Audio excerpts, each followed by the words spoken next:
പിള്ളേരെല്ലാം വലുതായി വരല്ലേ. സമയാസമയത്ത് ഒരു പെണ്ണെട്ടിരുന്നെങ്കിൽ ആ കുട്ടികൾക്കൊരു അമ്മ ഉണ്ടാവില്ലായിരുന്നു. ഓ അതിലൊന്നും വലിയ കാര്യമൊന്നുമില്ലെന്നേ. അല്ലെങ്കിൽ തന്നെ എന്നാത്തിനാ ഈ പെണ്ണും കൂടെ കൊഴിയും. അങ്ങനെയല്ലല്ലോ കാര്യം. പെൺപിള്ളായി വലുതായി വരല്ലേ, അവർക്കൊരു കൂട്ടാവൂലോ. ആ മാഷും ടീച്ചറും മൊത്തം അങ്ങാടിയും വാങ്ങിച്ചുള്ള വരവാണല്ലോ. അങ്ങനെയൊന്നുമില്ല. മോൾക്ക് കുറച്ച് ഫ്രൂട്ട്സ് വാങ്ങിച്ച അത്രേ ഉള്ളൂ. പെൻഷൻ വാങ്ങാൻ പോയതാ അപ്പച്ച. ബാങ്കിൽ ഭയങ്കര തിരക്ക്. നട്ടുച്ചയ്ക്ക് ശേഷം ബാങ്കിൽ തിരക്കുറവാണെന്നാണ് കേട്ടത്.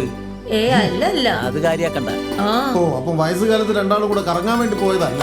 അതെ, ഒരു സ്ട്രോങ് ചായ രണ്ടാൾക്കും നല്ല ബീഫ് വരട്ടിയെടുക്കാം. അയ്യോ വേണ്ട അപ്പച്ച, വീട്ടില് പെണ്ണമ്മയും പണിക്കാരും വന്നിട്ടുണ്ട്. തൊഴിലുറപ്പിന്റെ ഇപ്പം വരാന്ന് പറഞ്ഞിട്ട് അവിടെ നിന്ന് ഇറങ്ങിയതാ.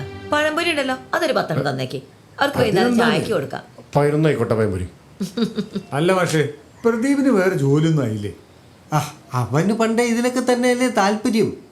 പിന്നെ മോശപ്പെട്ട പണിയൊന്നും അല്ലല്ലോ, അതിനുള്ള കാശും പേരും ഒക്കെ ഇല്ലേ. പിന്നെന്താ പ്രശ്നം? അവന് ജീവിക്കാനുള്ളതൊക്കെ ഇവരുണ്ടെങ്കിലും കൂടി ഉണ്ടാക്കി വെച്ചിട്ടില്ലേ? അതുകൊണ്ട് ഓന് നന്നായി. അല്ലെങ്കിലും കുട്ടികൾ അവരെ ഇഷ്ടത്തിന് വിടുന്നതാണ് നല്ലത്.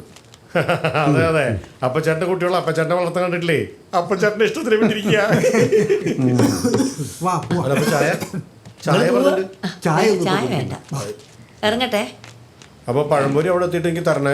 ഞാൻ ഇങ്ങടായതുകൊണ്ട് മാത്രം ഒന്ന് എടുത്തതാ. നമസ്കാരം മാഷേ. നടക്കട്ടെ നടക്കട്ടെ. ഒരു ചായ ഞാൻ അവിടെ പറഞ്ഞിട്ട് നീ കുടിച്ചോ. ആ കറിക്കോ മാഷെ. അങ്ങോട്ട് നീങ്ങ്.